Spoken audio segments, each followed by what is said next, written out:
नमस्कार। आज तारीख है 18 अक्टूबर 2025। आज के प्रमुख अखबार आ चुके हैं और उन सभी को पढ़ने के बाद हम आपके लिए लेकर आए हैं आज का पूरा विश्लेषण एकदम विस्तार से। जी नमस्कार। यूपीएससी एस्पिरेंट्स के लिए ये डिस्कशन बहुत जरूरी है। हम इसमें the Hindu, the Indian express, PIB और सरकारी वेबसाइट से सारी जरूरी खबरें निकालकर उन्हें आसान भाषा में समझाते हैं। हाँ, और कोशिश रहती है कि कोई भी इम्पोर्टेंट चीज मिस ना हो। बिल्कुल। और इसे आप कभी भी कहीं भी सुन सकते हैं। और हाँ, रिवीजन के लिए जरूरी पॉइंट्स आपको हमारे टेलीग्राम चैनल पर मिल जाएंगे। तो तैयार हैं सब? हाँ, तो चलिए शुरू करते हैं आज की चर्चा। पहला टॉपिक लेते हैं जीएस पेपर 2 से polity, governance and social justice. अच्छा। मुद्दा है तेलंगाना का। वहां बैकवर्ड क्लासेस मतलब पिछड़े वर्गों के लिए 42%, 42% कोटा की मांग हो रही है। हाँ, ये आजकल काफी सुर्खियों में है। और बात सिर्फ मांग की नहीं है, आज तो स्टेट वाइड बंद मतलब राज्यव्यापी बंद का भी कॉल है वहां। और मजे की बात यह है कि रूलिंग कांग्रेस, ऑपोजिशन बीआरएस और बीजेपी सबने इसका सपोर्ट किया है। ये कैसे? यही तो इसमें खास बात है। डिमांड है कि जो लोकल बॉडी इलेक्शंस होने वाले हैं, स्थानीय निकाय चुनाव, उनमें बीसीएस के लिए 42%, 42% रिजर्वेशन लागू किया जाए। 42%? ये तो काफी ज्यादा है। हाँ, और यही पेंच है। ये सिर्फ एक रीजनल एजिटेशन मतलब क्षेत्रीय आंदोलन नहीं है। ये सीधा सीधा सुप्रीम कोर्ट का जो 50% रिजर्वेशन लिमिट वाला फैसला है, उसको चैलेंज करता है। मतलब ये मामला बड़ा है। इसमें तो social justice, judicial review, separation of powers सब पर सवाल उठ रहे हैं। बिल्कुल। सामाजिक न्याय, न्यायिक समीक्षा, शक्तियों का पृथक्करण, ये सब मुद्दे इससे जुड़े हुए हैं। तो ये आंदोलन एकदम से कैसे शुरू हो गया? इसका कॉन्टेक्स्ट क्या है? वह ये कि तेलंगाना हाईकोर्ट ने हाल ही में राज्य सरकार के गवर्नमेंट ऑर्डर मतलब सरकारी आदेश पर स्टे लगा दिया। अच्छा, किस आदेश पर? इसी आदेश पर जिसमें बीसी रिजर्वेशन को 25% से बढ़ाकर 42%, 42% करने की बात थी स्थानीय निकायों में। 25 से 42? हाँ, और अगर ये लागू हो जाता तो स्टेट में टोटल रिजर्वेशन मतलब एससी, एसटी और बीसी को मिलाकर 67% हो जाता। 67%? ये तो 50% वाली लिमिट से बहुत ज्यादा है। एग्जैक्टली। तो हाईकोर्ट के स्टे के बाद स्टेट इलेक्शन कमीशन, राज्य चुनाव आयोग ने चुनाव प्रक्रिया रोक दी। सरकार फिर सुप्रीम कोर्ट गई स्पेशल लीव पिटिशन एसएलपी लेकर। सुप्रीम कोर्ट ने क्या कहा? सुप्रीम कोर्ट ने दखल देने से मना कर दिया। उन्होंने कहा कि हाईकोर्ट ही मेन केस को सुने। तो एक तरह से ये कानूनी झटका लगा सरकार को। और इसी झटके के बाद ये बंद का कॉल दिया गया? जी हाँ। इसी लीगल सेटबैक के बाद ये सारे बीसी एसोसिएशंस ने मिलकर बंद का आह्वान किया। और जैसा आपने कहा, सभी पार्टियों ने इसे सपोर्ट किया। तो अब आते हैं इसके संवैधानिक और कानूनी पहलू पर। ये 50% वाली लिमिट का क्या चक्कर है? असली पेंच यही है। सुप्रीम कोर्ट का 1992 का एक लैंडमार्क जजमेंट है। ऐतिहासिक फैसला है Indira Sawhney and ors v union of India. हाँ, इंदिरा सानी केस, मंडल कमीशन केस भी कहते हैं शायद इसे। बिल्कुल, मंडल कमीशन केस। इसमें 9 न्यायाधीशों की बेंच ने ओबीसीज के लिए 27% रिजर्वेशन को तो सही ठहराया, लेकिन साथ ही ये कहा कि कुल मिलाकर आरक्षण 50% से ज्यादा नहीं होना चाहिए। 50% ही क्यों? कोई खास वजह? वजह थी बैलेंस बनाना। एक तरफ आर्टिकल्स 15(4) और 16(4) के तहत सोशल जस्टिस मतलब सामाजिक न्याय देना था। दूसरी तरफ आर्टिकल 335 में जो एफिशिएंसी ऑफ एडमिनिस्ट्रेशन यानी प्रशासन की दक्षता की बात है, उसे भी देखना था। तो कोर्ट ने कहा कि 50% लिमिट से ये बैलेंस बना रहेगा। अच्छा, तो ये इंदिरा सोहनी केस और 50% लिमिट, ये याद रखना है। हाँ, ये बहुत इंपॉर्टेंट है। लेकिन कहानी यहीं खत्म नहीं होती। लोकल बॉडीज मतलब स्थानीय निकायों में रिजर्वेशन के लिए सुप्रीम कोर्ट ने एक और चीज दी है, triple test formula. Triple test formula ये क्या है? ट्रिपल टेस्ट मतलब 3 शर्तें। अगर किसी राज्य सरकार को स्थानीय स्वसरकारी संस्थानों मतलब पंचायत, नगरपालिका वगैरह में ओबीसी आरक्षण देना है, तो उसे ये 3 टेस्ट पास करने होंगे। ओके, क्या है ये 3 शर्तें? पहला, राज्य को एक डेडिकेटेड कमीशन, एक समर्पित आयोग बनाना होगा। ये आयोग लोकल बॉडीज में बैकवर्डनेस मतलब पिछड़ेपन की नेचर और इम्प्लीकेशंस की रिगरस एम्पिरिकल इंक्वायरी करेगा। मतलब ठोस डेटा जुटाएगा कि कौन पिछड़ा है, कितना पिछड़ा है, क्यों पिछड़ा है, उसका असर क्या है। ठीक है, पहला एम्पिरिकल डेटा कलेक्शन कमीशन के जरिए। दूसरा? दूसरा, कमीशन की रिकमेंडेशंस यानी सिफारिशों के आधार पर रिजर्वेशन का प्रोपोर्शन अनुपात तय करना होगा। कमीशन जो डेटा देगा उसके हिसाब से तय होगा कि कितना % रिजर्वेशन मिलना चाहिए। ओके। और तीसरा? और ये सबसे ज़रूरी है इस केस में कि राज्य सरकार को ये इंश्योर करना होगा कि SC, ST और OBCs का कुल मिलाकर रिजर्वेशन 50% लिमिट से ज़्यादा ना हो। तो तेलंगाना सरकार का जो 42% वाला गवर्नमेंट ऑर्डर था, उसके खिलाफ पिटिशनर्स का यही कहना होगा कि ये ट्रिपल टेस्ट फॉर्मूला का उल्लंघन है? बिल्कुल यही। उनका मुख्य तर्क यही है कि न तो शायद ठीक से एम्पिरिकल इंक्वायरी हुई और जो 42% का आंकड़ा है वो 50% लिमिट को ब्रीच करता है। लेकिन तेलंगाना सरकार फिर भी इसे डिफेंड कर रही है।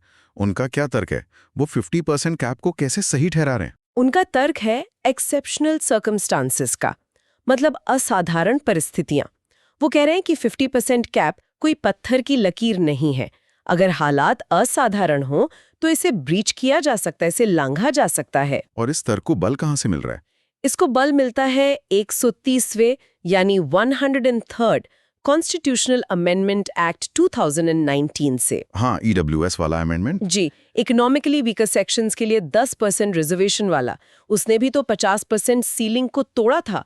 तो तेलंगाना सरकार कह रही है कि जब EWS के लिए टूट सकता है तो हमारे राज्य की असाधारण परिस्थितियों में BCs के लिए क्यों नहीं? क्या हैं ये असाधारण परिस्थितियां उनके हिसाब से? उनका कहना है कि उन्होंने 2024-25 में एक कॉम्प्रहेंसिव कास्ट सर्वे मतलब व्यापक जाति सर्वेक्षण करवाया था और उसके अनुसार राज्य के 56.33% आबादी BC है। ओहो, 56% से ज्यादा। हाँ, तो उनका तर्क है कि जब आधी से ज्यादा आबादी BC है तो उनके लिए सिर्फ 25% रिजर्वेशन काफी नहीं है। ये असाधारण स्थिति है, इसलिए 42% जायज है। ये तो बड़ा पेचीदा मामला हो गया है। पॉलिटिकल एंगल क्या है इसमें? सब पार्टियां क्यों सपोर्ट कर रही हैं? देखिए, ये मामला अब स्टेट की पॉलिटिक्स में बुरी तरह फंसा हुआ है। कांग्रेस ने चुनाव से पहले अपने कमररेड्डी डिक्लेरेशन में ज्यादा रिजर्वेशन का वादा किया था, तो अब गवर्नमेंट ऑर्डर लाकर उन्होंने अपना वादा पूरा करने की कोशिश की। और बाकी पार्टियां, BRS, BJP? ऑपोजिशन BRS और BJP मुश्किल में है। उन्हें अपना BC सपोर्ट बेस बनाए रखना है, इसलिए वो मांग का समर्थन तो कर रहे हैं, लेकिन साथ ही कांग्रेस पर यह भी आरोप लगा रहे हैं कि कानूनी तैयारी ठीक नहीं थी और ये सब पॉलिटिकल ऑपर्चुनिज्म है, मतलब राजनीतिक अवसरवाद। तो मतलब सब पार्टियां एक तरफ और कोर्ट का फैसला दूसरी तरफ। एक तरह से यही हो गया है। सारी पार्टीज का बंद को सपोर्ट करना दिखाता है कि ये लड़ाई अब पार्टियों के बीच की नहीं रही, बल्कि political class versus judicial constraint बन गई है, मतलब राजनीतिक वर्ग बनाम न्यायिक बाधा। ये तो लेजिस्लेचर, एग्जीक्यूटिव और जुडिशरी के बीच पावर बैलेंस के लिए खतरनाक संकेत है। बिल्कुल, ये शक्तियों के पृथक्करण के सिद्धांत के लिए एक चिंता का विषय है। इसका नेशनल लेवल पर क्या असर हो सकता है? जी, आपने कहा ये राष्ट्रव्यापी जाति जनगणना के मुद्दे को हवा देगा। हाँ, तेलंगाना सरकार अपने जाति सर्वेक्षण के आधार पर ये कदम उठा रही है। इससे नेशन वाइड कास्ट सेंसस की मांग और तेज हो गई है। लोग कह रहे हैं कि मौजूदा रिजर्वेशन कोटास डेमोग्राफिक रियलिटी मतलब जनसांख्यिकीय वास्तविकता को नहीं दिखाते। बिहार में भी तो हुआ था कास्ट सर्वे। हाँ, बिहार के बाद कई और राज्य ऐसा करने की सोच रहे हैं या मांग कर रहे हैं। अगर तेलंगाना 50% लिमिट क्रॉस करने में सफल हो जाता है तो ये पूरे देश में इंदिरा साहनी केस के 50% सीलिंग के खिलाफ एक माहौल बना सकता है। फिर शायद भारत के अफर्मेटिव एक्शन फ्रेमवर्क यानी सकारात्मक कार्रवाई ढांचे को री-इवैल्यूएट करने, उसका पुनर्मूल्यांकन करने का दबाव बढ़ेगा। तो आगे क्या हो सकता है? रास्ता क्या है? एक रास्ता जो अक्सर सुझाया जाता है वो है 9th शेड्यूल का, 9वीं अनुसूची। अच्छा, उसमें डालने से क्या होता है? उसमें डाले गए कानूनों को जुडिशियल रिव्यू से इम्यूनिटी मतलब छूट मिल जाती है, कोर्ट उनकी समीक्षा नहीं कर सकती, ऐसा माना जाता था। तो तेलंगाना सरकार ये क्यों नहीं करती? 7 में सुप्रीम कोर्ट ने कहा था कि अप्रैल 24, 1973 के बाद 9 शेड्यूल में डाले गए कानून भी रिव्यू हो सकते हैं अगर वे बेसिक स्ट्रक्चर यानी संविधान के मूल ढांचे का उल्लंघन करते हैं। ओह, तो मतलब 9 शेड्यूल भी फुल प्रूफ नहीं है अब? नहीं, बिल्कुल नहीं। तो लगता यही है कि अंत में सुप्रीम कोर्ट की एक बड़ी बेंच को ही इंदिरा साहनी जजमेंट और ये 50% लिमिट पर फिर से विचार करना होगा। देखना होगा कि आज के हालात में कितना प्रासंगिक है। ये तो बहुत ही अहम और लंबा चलने वाला मुद्दा लग रहा है। हाँ, इस पर नजर रखनी होगी। चलिए अब आगे बढ़ते हैं। जीएस पेपर 2 में ही इंटरनेशनल रिलेशंस, अंतर्राष्ट्रीय संबंध की बात करते हैं। अमेरिका में नो किंग्स नाम से प्रोटेस्ट हो रहे हैं। नो किंग्स, ये क्या है? हाँ, नो किंग्स आज अक्टूबर 18, 2025 पूरे यूनाइटेड स्टेट्स में मतलब संयुक्त राज्य अमेरिका में इस बैनर तले प्रदर्शन हो रहे हैं। किसके खिलाफ? कहने को तो ये डोनाल्ड ट्रंप एडमिनिस्ट्रेशन की पॉलिसीज मतलब नीतियों के खिलाफ हैं, लेकिन असल में ये अमेरिकन सोसाइटी, अमेरिकी समाज में जो गहरा पॉलिटिकल और इफेक्टिव पोलराइजेशन है, राजनीतिक और भावनात्मक ध्रुवीकरण, उसका संकेत है। पोलराइजेशन, ध्रुवीकरण मतलब बंटवारा। हाँ, समाज का विचारों और भावनाओं के आधार पर बंट जाना। इससे जो मैच्योर डेमोक्रेसीज हैं, परिपक्व लोकतंत्र, उनके सामने जो चुनौतियां आ रही हैं, जैसे सिविल डिस्कोर्स मतलब नागरिक विमर्श में कमी, इंस्टीट्यूशनल ट्रस्ट यानी संस्थागत विश्वास में कमी, उनको समझने में मदद मिलती है। और भारत के लिए भी इसमें लेसन्स हैं, सबक हैं। अच्छा, तो इन प्रोटेस्ट का कॉन्टेक्स्ट क्या है? कौन कर रहा है ये? ये प्रोटेस्ट्स 200 से ज्यादा प्रोग्रेसिव ग्रुप्स मतलब प्रगतिशील समूह मिलकर कर रहे हैं। इनमें 50-51 मूवमेंट भी शामिल है, जिसने ये नारा दिया है। नारा क्या है? No kings? पूरा नारा है no thrones, no crowns, no kings. मतलब कोई सिंहासन नहीं, कोई ताज नहीं, कोई राजा नहीं। इंटरेस्टिंग। ये क्या संदेश देना चाह रहे हैं? ये अमेरिका के जो फाउंडेशनल रिपब्लिकन वैल्यूज हैं, आधारभूत गणतांत्रिक मूल्य, उनकी याद दिलाता है, और जिसे वो परसीव्ड ऑथोरिटेरियनिज्म, कथित अधिनायकवाद कह रहे हैं, उसको रिजेक्ट करता है, नकारता है। उनकी मुख्य शिकायतें क्या हैं ट्रंप एडमिनिस्ट्रेशन से? कई हैं, जैसे इमिग्रेशन, आप्रवासन पर क्रैकडाउन, डेमोक्रेट रन सिटीज मतलब डेमोक्रेट शासित शहरों को कंट्रोल करने के लिए नेशनल गार्ड का इस्तेमाल करने की बातें, और थ्रेट्स टू कॉन्स्टिट्यूशनल राइट्स यानी संवैधानिक अधिकारों को खतरा, जैसे फर्स्ट अमेंडमेंट राइट्स, प्रथम संशोधन अधिकारों पर क्रैकडाउन, प्रेस फ्रीडम, प्रेस की स्वतंत्रता पर प्रतिबंध, पॉलिटिकल ओपोनेंट्स, राजनीतिक विरोधियों से बदला लेने की बातें। ये सब उनकी शिकायतें हैं। ये पहली बार हो रहे हैं ऐसे प्रोटेस्ट? नहीं, पहला नो किंग्स डे जून 14, 2025 को हुआ था।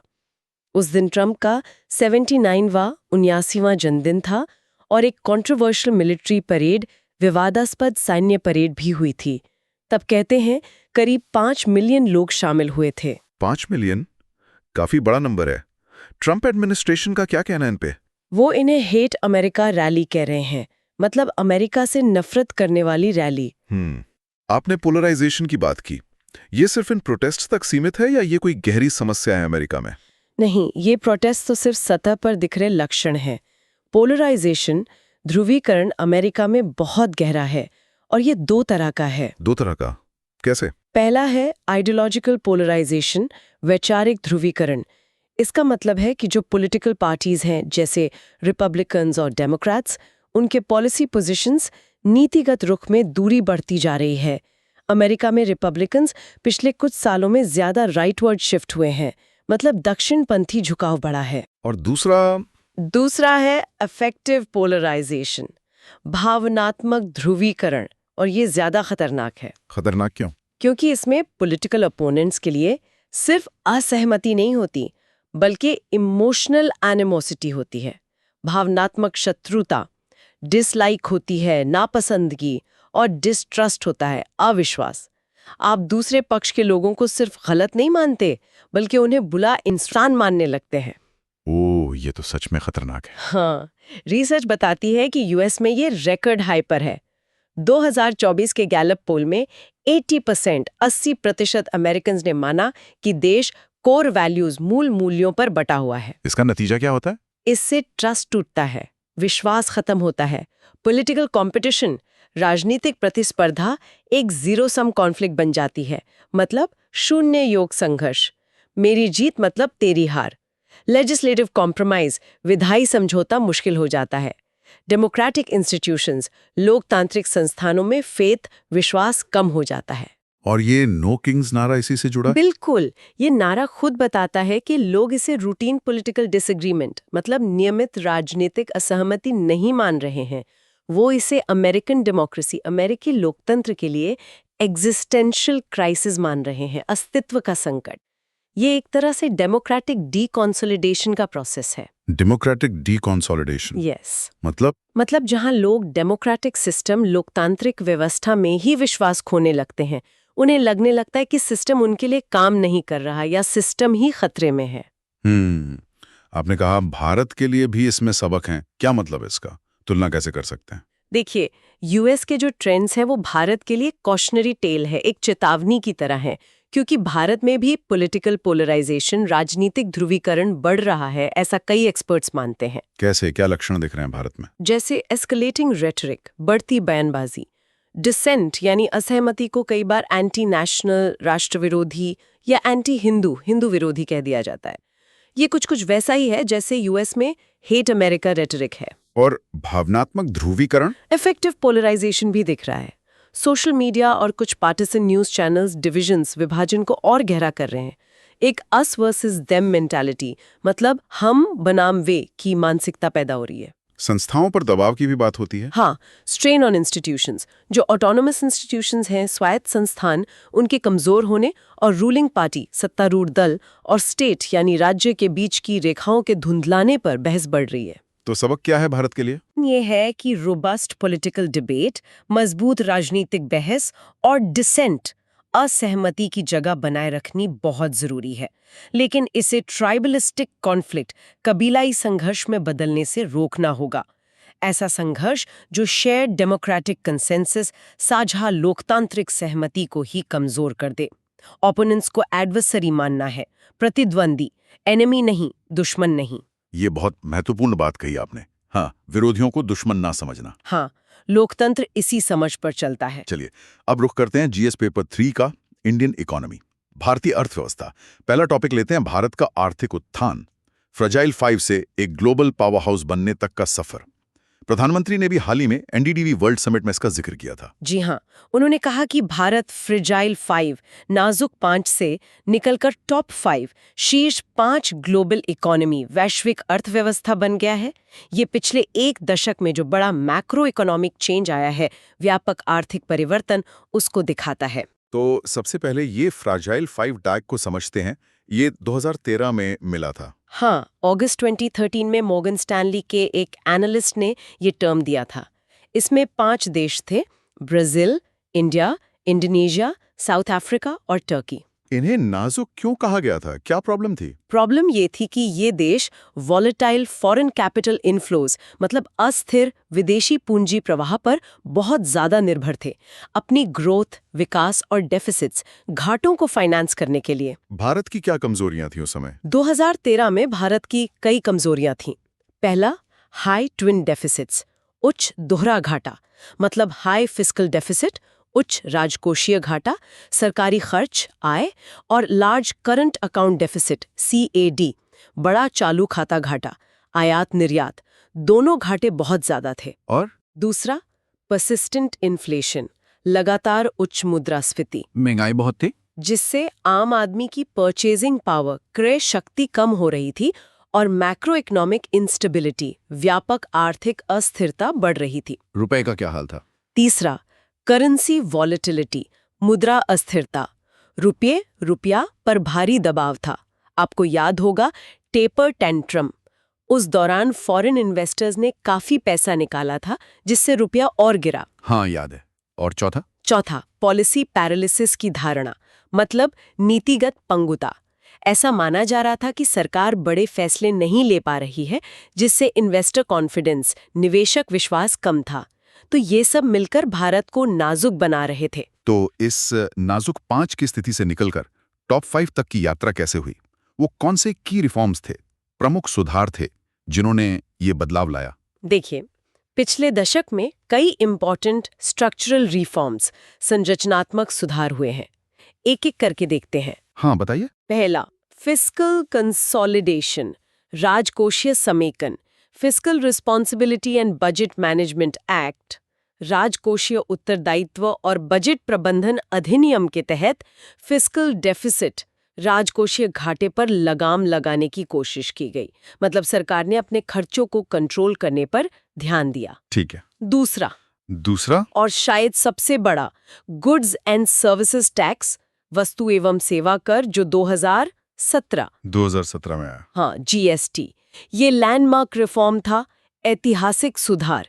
इसने कई इनडायरेक्ट टैक्सेस, अप्रत्यक्ष करों को एक सिंगल टैक्स, एकल कर में मिला दिया। इससे कंप्लायंस, अनुपालन आसान हुआ, कैस्केडिंग इफेक्ट मतलब टैक्स पे टैक्स लगने वाला प्रभाव कम हुआ और टैक्स कलेक्शन, कर संग्रह भी बढ़ा।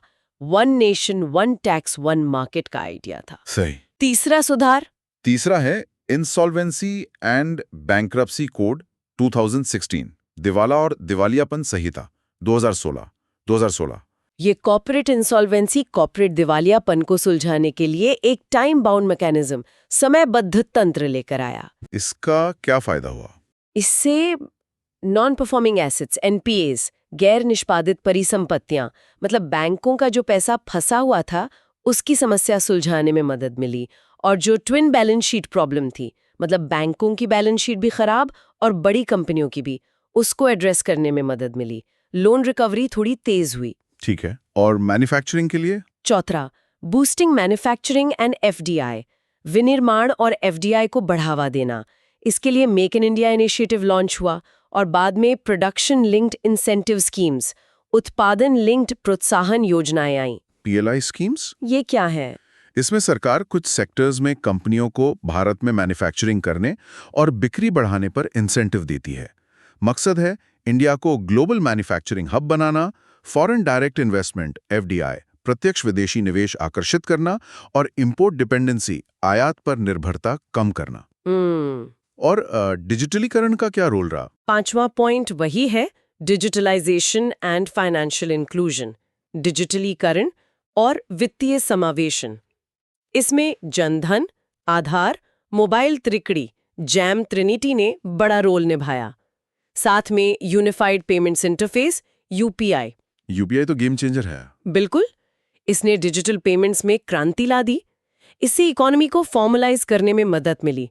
सरकार के लिए डायरेक्ट बेनिफिट ट्रांसफर्स, प्रत्यक्ष लाभ हस्तांतरण करना आसान हुआ। और फाइनेंशियल इंक्लूजन, वित्तीय समावेशन भी बढ़ा, मतलब ज्यादा लोग बैंकिंग सिस्टम से जुड़े। तो ये सब सुधार हुए। अब 2025 में स्थिति क्या है? मैक्रो इकोनॉमिक हेल्थ कैसी है भारत की? रिफॉर्म्स का असर अब दिखने लगा है। पहला, GDP ranking and growth, GDP ranking और वृद्धि।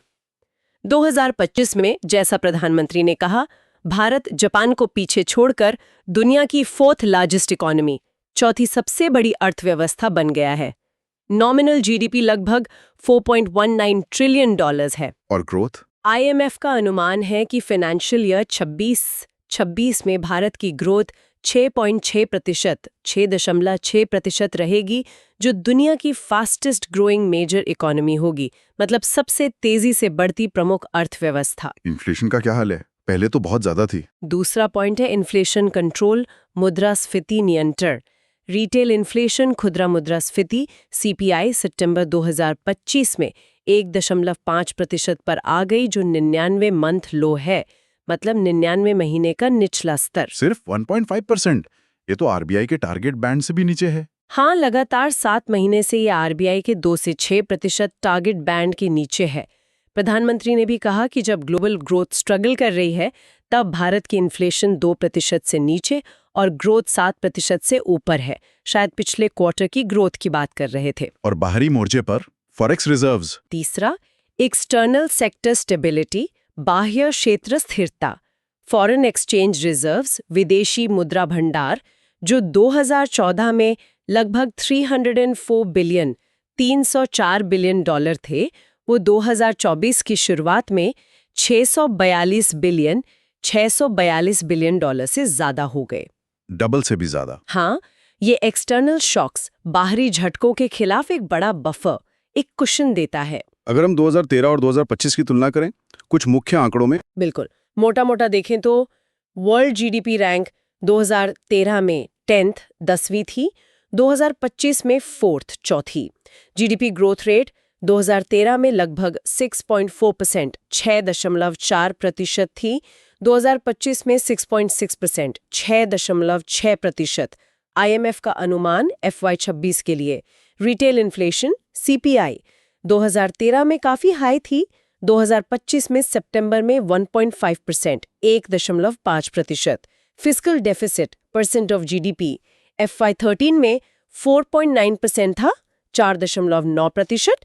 FY25 में 5.1% का अनुमान है। 2013 में $290 बिलियन, $290 बिलियन थे। 2025 में $640 बिलियन से ज्यादा। ये आंकड़े तो वाकई बदलाव दिखाते हैं, लेकिन क्या सब कुछ अच्छा ही है?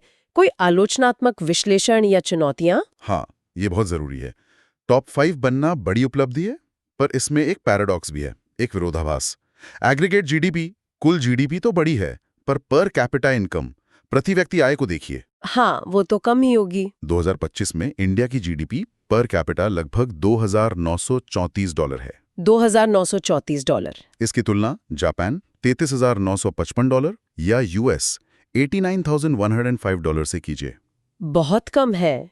इतना फर्क क्यों? लार्ज पॉपुलेशन, हमारी बड़ी आबादी। मेंस के आंसर में ये पॉइंट लिखना बहुत जरूरी है। ये दिखाता है कि अभी भी इनकम इनइक्वालिटी, आय असमानता है, क्वालिटी जॉब क्रिएशन, गुणवत्तापूर्ण रोजगार सृजन की बहुत जरूरत है, और ह्यूमन डेवलपमेंट इंडिकेटर्स, मानव विकास सूचकांक सुधारने की बड़ी चुनौती है। तो आगे क्या करना होगा? आगे लैंड, भूमि और लेबर, श्रम जैसे फैक्टर्स ऑफ प्रोडक्शन, उत्पादन के कारकों में रिफॉर्म जारी रखने होंगे, और जो जॉबलेस ग्रोथ, रोजगारहीन वृद्धि की बात होती है, उससे निपटना होगा। असली सक्सेस, असली सफलता सिर्फ इकोनॉमी के साइज, आकार में नहीं, बल्कि उसके बेनिफिट्स के डिस्ट्रीब्यूशन, वितरण में है, जिससे हमारे 1.4 बिलियन लोगों की क्वालिटी ऑफ लाइफ, जीवन की गुणवत्ता सुधरे। बिल्कुल सही। सिर्फ टॉप 5 बनना काफी नहीं, उसका फायदा सबको मिलना चाहिए। एग्जैक्टली। चलिए, अर्थव्यवस्था में ही एक और बड़ी खबर है। गूगल भारत में $15 बिलियन का AI निवेश कर रहा है। $15 बिलियन। जी, ये इंडिया के टेक्नोलॉजी सेक्टर के लिए एक लैंडमार्क डेवलपमेंट है, एक ऐतिहासिक विकास। गूगल ने विशाखापट्टनम, आंध्र प्रदेश में एक स्टेट ऑफ द आर्ट, अत्याधुनिक artificial intelligence AI data hub, कृत्रिम बुद्धिमत्ता डेटा हब बनाने के लिए $15 बिलियन के भारी इन्वेस्टमेंट, निवेश की घोषणा की है। विशाखापट्टनम में, और ये गूगल का US के बाहर सबसे बड़ा AI निवेश है। हाँ, यही कहा जा रहा है। इससे इंडिया का डिजिटल इंफ्रास्ट्रक्चर मजबूत होगा, और जो AI एम्बिशंस हैं भारत की, AI महत्वाकांक्षाएं, उनको तेजी मिलेगी। इस निवेश में क्या-क्या शामिल है? डिटेल्स क्या हैं? ये इन्वेस्टमेंट 5 साल में होगा, 2026 से 2030 तक। इसका स्कोप काफी कॉम्प्रिहेंसिव है, मतलब व्यापक है। जैसे? पहला, एक गीगावाट स्केल डेटा सेंटर बनेगा। गीगावाट स्केल का डेटा सेंटर, ये इस प्रोजेक्ट का कोर, मूल है। इसमें वही एडवांस्ड इंफ्रास्ट्रक्चर, उन्नत बुनियादी ढांचा होगा जो गूगल सर्च और यूट्यूब को पावर करता है। बहुत बड़ा होगा मतलब। और कनेक्टिविटी? दूसरा पॉइंट वही है, एनहांस्ड ग्लोबल कनेक्टिविटी, उन्नत वैश्विक कनेक्टिविटी। विशाखापट्टनम में एक नया इंटरनेशनल सबसी केबल गेटवे बनेगा, अंतर्राष्ट्रीय सबसी केबल गेटवे बनेगा। ये गूगल का जो 2 मिलियन मील लंबा ग्लोबल केबल नेटवर्क है, उससे जुड़ेगा।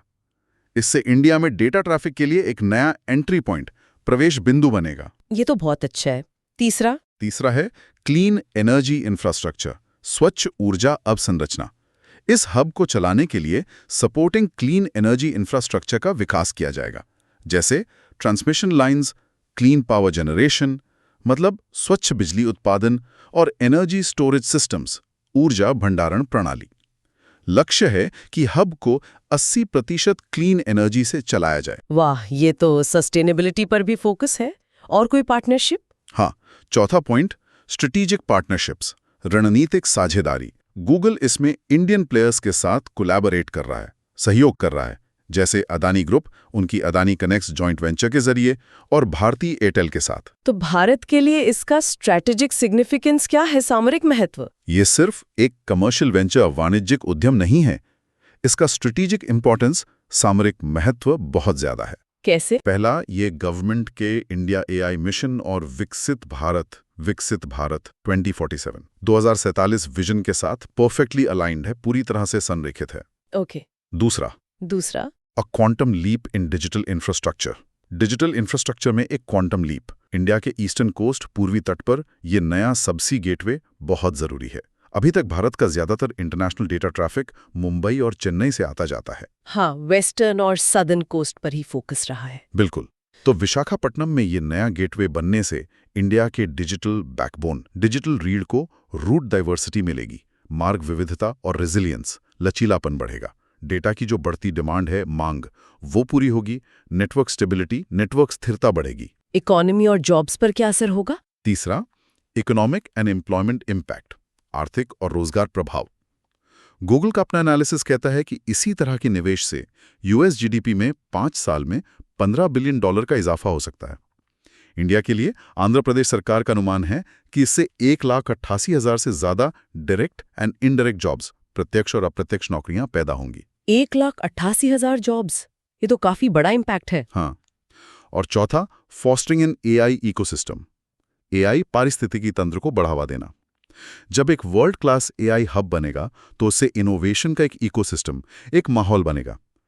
इंडियन एंटरप्राइजेस, भारतीय उद्यमों, स्टार्टअप्स और रिसर्चर्स, शोधकर्ताओं को इंडस्ट्री लीडिंग एआई टेक्नोलॉजी, उद्योग अग्रणी एआई तकनीक तक पहुंच मिलेगी। इसका कोई जियोपॉलिटिकल एंगल भी है? बिल्कुल। 5वां पॉइंट है geopolitical dimensions and data sovereignty, भू राजनीतिक आयाम और डेटा संप्रभुता। एक यूएस टेक जायंट का इंडिया में इतना बड़ा इन्वेस्टमेंट एक सिग्निफिकेंट जियोपॉलिटिकल इवेंट है, महत्वपूर्ण भू राजनीतिक घटना है। कैसे? ये India US strategic and technology partnership Bharat America रणनीतिक और प्रौद्योगिकी साझेदारी को गहरा करता है, खासकर उस समय जब चाइना के साथ ग्लोबल टेक राइवलरी, वैश्विक तकनीकी प्रतिद्वंद्विता चल रही है। ये इंडिया को वेस्टर्न टेक लीडर्स द्वारा बनाए जा रहे ग्लोबल एआई इंफ्रास्ट्रक्चर, वैश्विक एआई अवसंरचना में एक की ट्रस्टेड नोड, एक प्रमुख विश्वसनीय नोड के रूप में पोजीशन करता है। प्रधानमंत्री ने भी इस पर कुछ कहा था शायद। हाँ, पीएम का बयान था कि ये इन्वेस्टमेंट डेमोक्रेटाइजिंग टेक्नोलॉजी, प्रौद्योगिकी का लोकतंत्रीकरण करेगा और एआई फॉर ऑल, सभी के लिए एआई सुनिश्चित करेगा। लेकिन आपने डेटा संप्रभुता की बात की जी, उसमें क्या चिंता है? चिंता ये है कि ये क्रिटिकल नेशनल इंफ्रास्ट्रक्चर है। डेटा सेंटर्स, सबसी केबल्स, जो इंडियन डेटा को स्टोर और ट्रांसमिट करेंगे, और ये सब फॉरेन एंटिटीज के कंट्रोल में होगा काफी हद तक। तो टेक्नोलॉजी तो मिलेगी, पर डेटा सिक्योरिटी, डेटा सुरक्षा, प्राइवेसी, गोपनीयता और नियंत्रण जैसे मुद्दों पर बहुत मजबूत रेगुलेटरी ओवरसाइट, नियामक निरीक्षण जरूरी है। हमें अपॉर्चुनिटी, अवसर और वल्नरेबिलिटी, भेद्यता दोनों देखने होंगे। तो आगे क्या चुनौतियां हैं और रास्ता क्या है? बेनिफिट्स को मैक्सिमाइज करने के लिए एक रोबस्ट डेटा प्रोटेक्शन लॉ, मजबूत डेटा संरक्षण कानून का होना और उसका सख्ती से पालन होना बहुत जरूरी है। स्किल डेवलपमेंट, कौशल विकास पर जोर देना होगा ताकि जो जॉब्स बने उनके लिए हमारे लोग तैयार हों। और ये सुनिश्चित करना होगा कि इकोनॉमिक बेनिफिट्स, आर्थिक लाभ सिर्फ कुछ इलाकों तक सीमित न रहें बल्कि पूरे देश में फैलें। काफी महत्वपूर्ण निवेश है ये, जिस पर नजर रखनी होगी। बिल्कुल। चलिए अब चलते हैं जीएस पेपर 3 के अगले सेगमेंट पर, इंटरनल सिक्योरिटी, आंतरिक सुरक्षा। और टॉपिक है द श्रिंकिंग रेड कॉरिडोर, मतलब सिकुड़ता लाल गलियारा। भारत की लेफ्ट विंग एक्सट्रीमिज्म, वामपंथी उग्रवाद विरोधी रणनीति का एक क्रिटिकल असेसमेंट, आलोचनात्मक मूल्यांकन। हाँ, लेफ्ट विंग एक्सट्रीमिज्म, LWE, जिसे नक्सलाइट माओइस्ट इंसर्जेंसी, नक्सली माओवादी उग्रवाद भी कहते हैं, ये इंडिया का सबसे लंबा चलने वाला इंटरनल सिक्योरिटी चैलेंज रहा है, आंतरिक सुरक्षा चुनौती। लेकिन अब कहा जा रहा है कि ये काफी कम हो गया है। जी हाँ, पिछले दशक में इसमें बहुत बदलाव आया है। पीएम और होम मिनिस्ट्री, गृह मंत्रालय के डेटा के अनुसार LWE का ज्योग्राफिकल स्प्रेड, भौगोलिक प्रसार और वायलेंस, हिंसा दोनों काफी कम हुए हैं।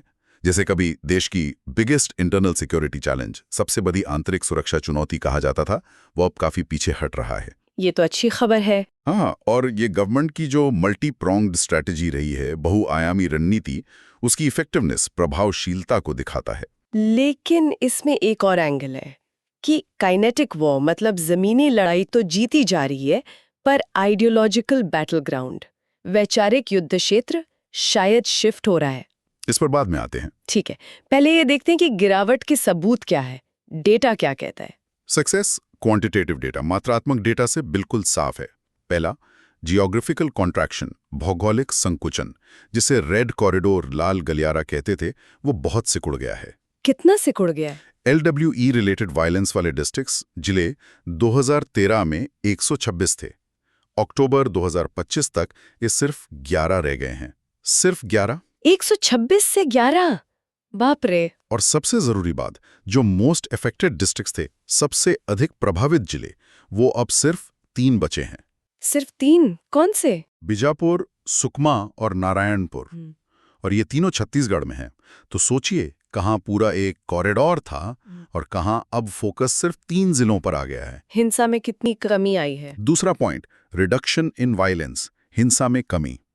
LWE वायलेंस इंसिडेंट्स घटनाएं 2010 में अपने चरम पर थीं। वहां से 2024 तक इनमें 81% की कमी आई है। 81%। और मौतों में? सिविलियंस, नागरिकों और सिक्योरिटी फोर्सेस, सुरक्षा बलों की डेथ्स, मौतों में भी 85% की कमी आई है। 85%। ये बहुत बड़ा अचीवमेंट है। वाकई। और नक्सलियों की अपनी ताकत का क्या हाल है? कैडर वगैरह? तीसरा, weakening of cadre strength, cadre की ताकत में कमी। माओइस्ट आउटफिट्स, माओवादी संगठनों को लीडरशिप, नेतृत्व और कैडर स्ट्रेंथ, कैडर शक्ति दोनों में भारी नुकसान हुआ है। 2025 में ही अब तक 312 LWE कैडरेस मारे गए हैं, जिनमें कई सीनियर लीडर्स भी शामिल हैं। एक ऑपरेशन में 75 आवर्स में 303 नक्सल्स ने सरेंडर किया। क्या हम इस गिरावट को एक टेबल में देख सकते हैं, अंदाजन? हाँ, अंदाजन तुलना कर सकते हैं। 2010 में लगभग 180 थे। 2025 अक्टूबर में 11। मोस्ट अफेक्टेड डिस्ट्रिक्ट्स 2010 में 35 थे। 2025 अक्टूबर में 3 इंसिडेंट्स ऑफ वायलेंस। 2010 में 1936 थे, 1936 थे। 2025 अक्टूबर तक का एनुअलाइज्ड अनुमान लगभग 374 है। 374। Total deaths civilians plus SF 2010 में 1005 थी। 1005। 2025 अक्टूबर तक का एनुअलाइज्ड अनुमान लगभग 150 है, 150। आंकड़े तो जबरदस्त गिरावट दिखा रहे हैं। तो सरकार की ये मल्टीप्रोंग स्ट्रैटेजी, बहुआयामी रणनीति क्या थी जिसके कारण ये सफलता मिली? इस सक्सेस का श्रेय काफी हद तक 2015 यानी 2015 की national policy and action plan, राष्ट्रीय नीति और कार्य योजना को जाता है। ये एक होलिस्टिक अप्रोच थी, समग्र दृष्टिकोण। इसमें सुरक्षा ऑपरेशंस, सुरक्षा अभियान और डेवलपमेंट इंटरवेंशंस, विकास हस्तक्षेप, दोनों पर बराबर जोर दिया गया। सुरक्षा के मोर्चे पर क्या खास था? सिक्योरिटी डायमेंशन, सुरक्षा वाला पहलू, समाधान डॉक्ट्रिन से गाइडेड था। समाधान सिद्धांत। समाधान, ये क्या है? इसका फुल फॉर्म है क्या? हाँ, ये एक एक्रोनिम है। समाधान मतलब smart leadership, aggressive strategy, motivation and training, actionable intelligence, dashboard-based KPIs, harnessing technology, action plan for each theater और no access to financing, मतलब फंडिंग रोकना। समाधान, ये याद रखना होगा। जी हाँ, इससे हुआ ये कि प्रिसाइज इंटेलिजेंस बेस्ड ऑपरेशंस हुए, सटीक खुफिया जानकारी पर आधारित अभियान, CPFs और कोबरा जैसी स्पेशलाइज्ड यूनिट्स, विशेष इकाइयों ने उन इलाकों पर डोमिनेशन किया, वर्चस्व स्थापित किया जहां पहले सिक्योरिटी वैक्यूम था, सुरक्षा शून्य। और विकास वाला पहलू, आपने कहा वो भी अहम था। बिल्कुल। दूसरा प्रॉन्ग था development as a tool for counter insurgency, प्रति उग्रवाद के लिए एक उपकरण के रूप में विकास। सरकार ने माना कि ये इंसर्जेंसी, ये उग्रवाद अंडर डेवलपमेंट, अविकास और एलियनेशन, अलगाव से पनपता है। तो क्या किया गया? अफेक्टेड एरियाज, प्रभावित क्षेत्रों में मैसिव डेवलपमेंट पुश दिया गया, बड़े पैमाने पर विकास को बढ़ावा दिया गया। जैसे इंफ्रास्ट्रक्चर में? हाँ, इंफ्रास्ट्रक्चर में रोड रिक्वायरमेंट प्लान RRP, सड़क आवश्यकता योजना और road connectivity project for LWE areas RCP-LWE। LWE क्षेत्रों के लिए सड़क संपर्क परियोजना से हजारों किलोमीटर सड़कें बनी, मोबाइल टावर लगे जिससे कनेक्टिविटी बढ़ी। और लोगों के लिए कल्याणकारी योजनाएं? वेलफेयर एंड इंक्लूजन, कल्याण और समावेशन पर भी फोकस था। एस्पिरेशनल डिस्ट्रिक्ट्स प्रोग्राम, आकांक्षी जिला कार्यक्रम, हेल्थ, स्वास्थ्य, एजुकेशन, शिक्षा, न्यूट्रिशन, पोषण पर फोकस करता है। फाइनेंशियल इंक्लूजन, वित्तीय समावेशन के लिए बैंक शाखाएं, पोस्ट ऑफिस खोले गए। Eklavya model residential schools, Eklavya model आवासीय विद्यालय, ट्राइबल चिल्ड्रन, आदिवासी बच्चों को क्वालिटी एजुकेशन, गुणवत्तापूर्ण शिक्षा दे रहे हैं। तो ये सिक्योरिटी और डेवलपमेंट का कॉम्बिनेशन काम कर गया। लेकिन आपने शुरू में कहा था कि आइडियोलॉजिकल बैटल ग्राउंड शिफ्ट हो रहा है, उसका क्या मतलब है? हाँ, अब जब काइनेटिक वॉर मतलब जमीनी लड़ाई जीती जा रही है, तो फोकस अब अर्बन नक्सल, शहरी नक्सल इकोसिस्टम पर शिफ्ट हो रहा है, ऐसा सरकार का मानना है। अर्बन नक्सल, ये टर्म काफी सुना है, पर इसका मतलब क्या है? ये लीगली डिफाइंड है? नहीं, ये टर्म लीगली डिफाइंड, कानूनी रूप से परिभाषित नहीं है, पर इसे सिंपथाइजर्स, हमदर्दों, इंटेलेक्चुअल्स, बुद्धिजीवियों, एक्टिविस्ट, कार्यकर्ताओं और फ्रंट ऑर्गेनाइजेशंस, मुखौटा संगठनों के उस नेटवर्क के लिए यूज किया जाता है जिनके बारे में कहा जाता है कि वो शहरों से माओविस्ट मूवमेंट को आइडियोलॉजिकल, वैचारिक, लॉजिस्टिकल, तार्किक, लीगल, कानूनी और रिक्रूटमेंट सपोर्ट, भर्ती समर्थन देते हैं। प्रधानमंत्री ने भी इसका जिक्र किया था हाल में। हाँ, पीएम ने हाल ही में इस अर्बन नक्सल इकोसिस्टम पर निशाना साधा था। ये शिफ्ट सिग्निफिकेंट है। इसका मतलब है कि आर्म स्ट्रगल, सशस्त्र संघर्ष कमजोर होने के बाद लड़ाई अब आइडियोलॉजिकल डोमेन, वैचारिक क्षेत्र में लड़ी जा रही है। तो अब चुनौती क्या है? चैलेंज अब सिर्फ आर्म्ड इंसर्जेंट्स, सशस्त्र उग्रवादियों को न्यूट्रलाइज करना, निष्प्रभावी करना नहीं है, बल्कि स्टेट ऑपरेशन, राज्य उत्पीड़न और रेवोल्यूशनरी स्ट्रगल, क्रांतिकारी संघर्ष के नैरेटिव, उस कथा का मुकाबला करना भी है जिसे ये इकोसिस्टम फैलाता है, ऐसा सरकार मानती है। ये तो बहुत मुश्किल काम है एक लोकतंत्र के लिए। हाँ, ये डेमोक्रेटिक स्टेट के लिए एक कॉम्प्लेक्स डिलेमा है, एक जटिल दुविधा कि कैसे इन सपोर्ट सिस्टम्स को डिसरप्ट किया जाए, बाधित किया जाए, पर साथ ही लेजिटिमेट डिसेंट, वैध असहमति, एकेडमिक फ्रीडम, शैक्षणिक स्वतंत्रता और सिविल सोसाइटी ऑर्गेनाइजेशंस, नागरिक समाज संगठनों के काम को दबाए बिना। अर्बन नैक्सलिज्म पर जो बहस है वो भारत की इंटरनल सिक्योरिटी स्ट्रैटेजी के फ्यूचर के लिए बहुत सेंट्रल है। बहुत ही विचारणीय बिंदु है ये। जी चलिए अब आज के आखिरी मुख्य विषय पर आते हैं। जीएस पेपर 3 में ही एनवायरमेंट एंड इकोलॉजी, पर्यावरण और पारिस्थितिकी। दिल्ली एनसीआर में सर्दियों का दुश्मन वायु प्रदूषण और उससे निपटने के लिए CAQM की विंटर एक्शन प्लान। हाँ, सर्दियों की शुरुआत मतलब नेशनल कैपिटल रीजन NCR, राष्ट्रीय राजधानी क्षेत्र में एनुअल पब्लिक हेल्थ इमरजेंसी का खतरा, गंभीर वायु प्रदूषण। और इससे निपटने के लिए बॉडी है CAQM। जी, commission for air quality management in national capital region and adjoining areas, राष्ट्रीय राजधानी क्षेत्र और आसपास के क्षेत्रों में वायु गुणवत्ता प्रबंधन आयोग। ये एक स्टैट्यूटरी बॉडी है, वैधानिक निकाय है, जो इस क्राइसिस, इस संकट से निपटने के लिए जिम्मेदार है। उन्होंने अक्टूबर 17, 2025 को प्रिपेयर्डनेस, तैयारी का रिव्यू करने के लिए मीटिंग की थी। तो क्या निर्देश दिए CAQM ने? विंटर एक्शन प्लान क्या है? स्ट्रैटेजी का फोकस विंटर 2025 के लिए जो प्राइमरी पोल्यूशन सोर्सेज हैं, प्राथमिक प्रदूषण स्रोत, उन पर एमिशंस कर्ब करने, उत्सर्जन पर अंकुश लगाने पर है। सबसे बड़ा सोर्स तो गाड़ियां मानी जाती हैं दिल्ली में, उसके लिए क्या कहा? पहला पॉइंट है वेहिकुलर पोल्यूशन कंट्रोल, वाहनों से होने वाले प्रदूषण पर नियंत्रण।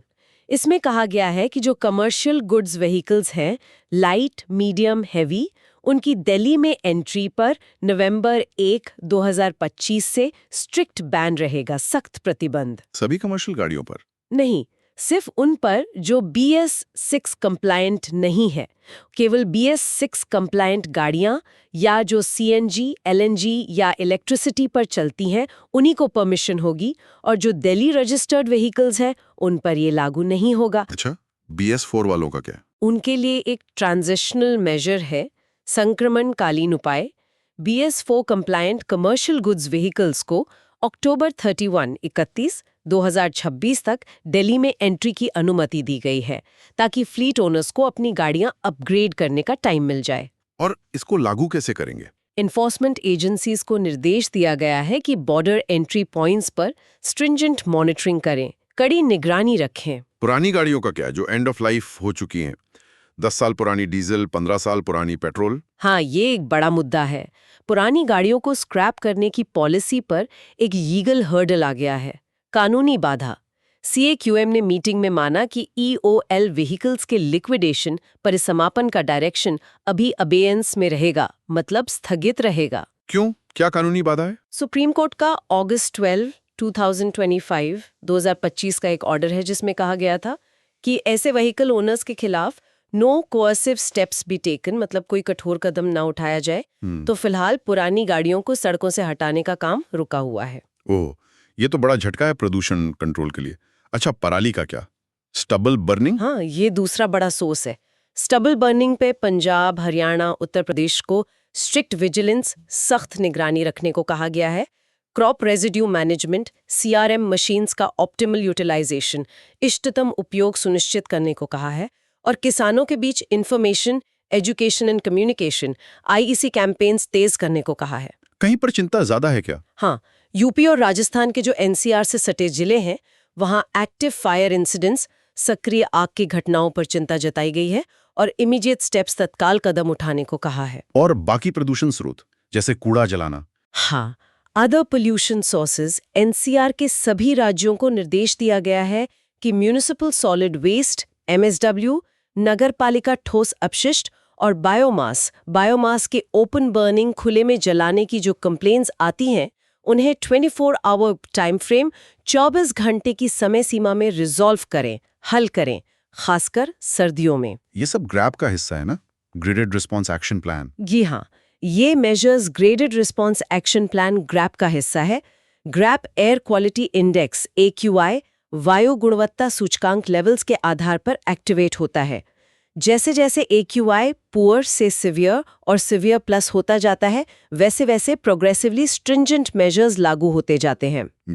जैसे डीजल जनरेटर पे बैन, कंस्ट्रक्शन एक्टिविटी रोकना और बहुत खराब हालात में ऑड इवन स्कीम लागू करना। तो ये याद रखना है CAQM और GRAP। लेकिन सवाल वही है, CAQM हर साल कॉम्प्रहेंसिव पॉलिसीज बनाता है, निर्देश देता है, पर ये एयर पोल्यूशन क्राइसिस बार बार क्यों आता है? पॉलिसी और इम्प्लीमेंटेशन में गैप क्यों है? बिल्कुल सही सवाल है। ये persistent gap between policy and implementation ही असली समस्या है। नीति निर्माण और ऑन ग्राउंड इम्प्लीमेंटेशन, जमीनी कार्यान्वयन के बीच का अंतर।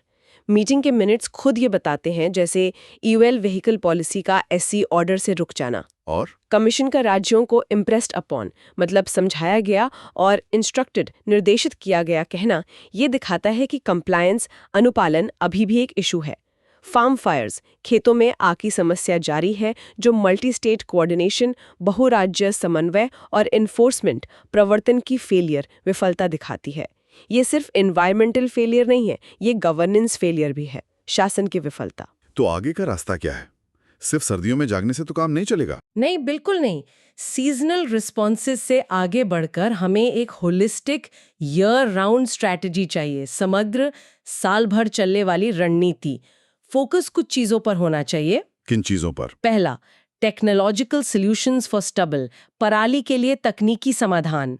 X situ crop residue management solutions को बढ़ावा देना होगा। एक्स सिचू मतलब?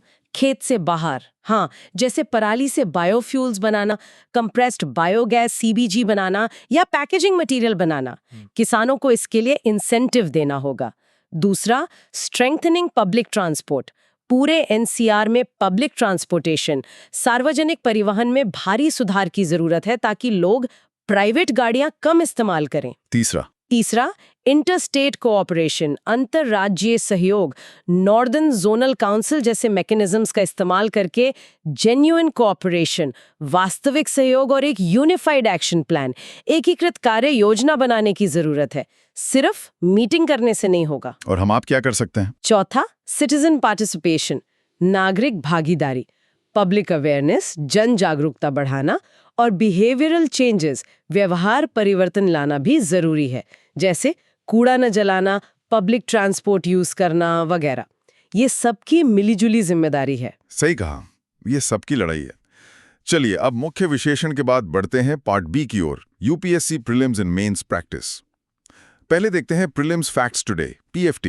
ओके, पहला फैक्ट है धनतेरस 2025 के बारे में। ये आज अक्टूबर 18, 2025 को मनाया जा रहा है।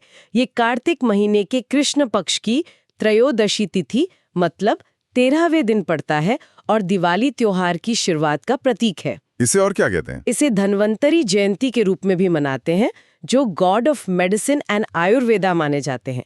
इस दिन गॉडेस लक्ष्मी, लॉर्ड कुबेर और लॉर्ड यमा की पूजा होती है। एक यमा दीप दान रिचुअल भी होता है। ठीक है, दूसरा फैक्ट। दूसरा, BSNL दिवाली बोनांजा। सरकारी टेलीकॉम कंपनी BSNL ने अक्टूबर 18 से नवंबर 18 2025 तक फेस्टिव ऑफर्स लॉन्च किए हैं। इसमें सीनियर सिटीजन्स, वरिष्ठ नागरिकों 60+ एज के लिए स्पेशल प्लान है, गिफ्ट रिचार्ज इनिशिएटिव है और लकी ड्रॉ भी शामिल है। ये BSNL के गिरते मार्केट शेयर के बीच आया है। ओके, तीसरा फैक्ट। तीसरा, लॉन्ग फेस्टिव वीकेंड। उत्तर भारत में अक्टूबर 18 से 21 2025 तक 4-डे वीकेंड बन गया है। इसमें धनतेरस अक्टूबर 18, दिवाली अक्टूबर 20 मंडे और विश्वकर्मा डे अक्टूबर 21 ट्यूसडे शामिल हैं। चलिए अब आते हैं मेंस प्रैक्टिस क्वेश्चंस पर। पहला प्रश्न है GS पेपर 2 से।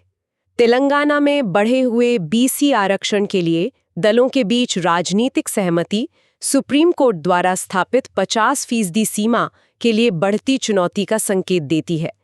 भारत की सकारात्मक कार्रवाई नीति के लिए इस प्रवृत्ति के संवैधानिक, राजनीतिक और सामाजिक निहितार्थों का आलोचनात्मक विश्लेषण करें।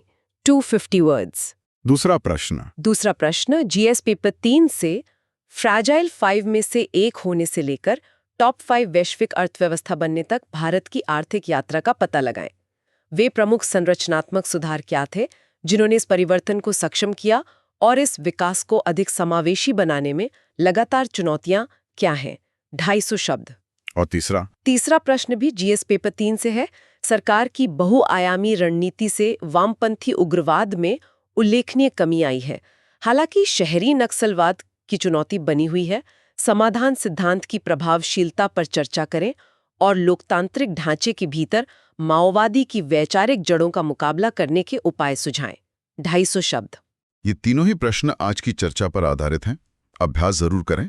अब समय है डेली करंट अफेयर्स क्विज का। मैं सवाल पूछूंगा, आप जवाब दीजिएगा। जरूर। पहला सवाल, वामपंथी उग्रवाद से निपटने के लिए समाधान सिद्धांत के संदर्भ में अक्षर H का क्या अर्थ है? A. होलिस्टिक स्ट्रैटेजी, समग्र रणनीति। B. हार्नेसिंग टेक्नोलॉजी, प्रौद्योगिकी का उपयोग। C. ह्यूमन राइट्स प्रोटेक्शन, मानवाधिकार संरक्षण। D. हाई लेवल कोऑर्डिनेशन, उच्च स्तरीय समन्वय।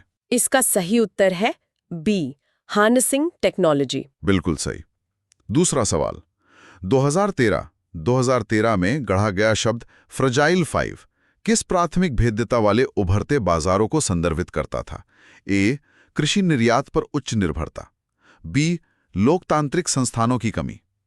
C. चालू खाता घाटे के वित्त पोषण के लिए विदेशी निवेश पर अत्यधिक निर्भरता। D. मानव विकास सूचकांकों में खराब प्रदर्शन। ये था C. चालू खाता घाटे के वित्त पोषण के लिए विदेशी निवेश पर अत्यधिक निर्भरता। करेक्ट। तीसरा सवाल, ट्रिपल टेस्ट फॉर्मूला जो अक्सर समाचारों में देखा जाता है, सुप्रीम कोर्ट द्वारा किस संदर्भ में निर्धारित किया गया था? A. बुनियादी ढांचा परियोजनाओं के लिए पर्यावरणीय मंजूरी देना।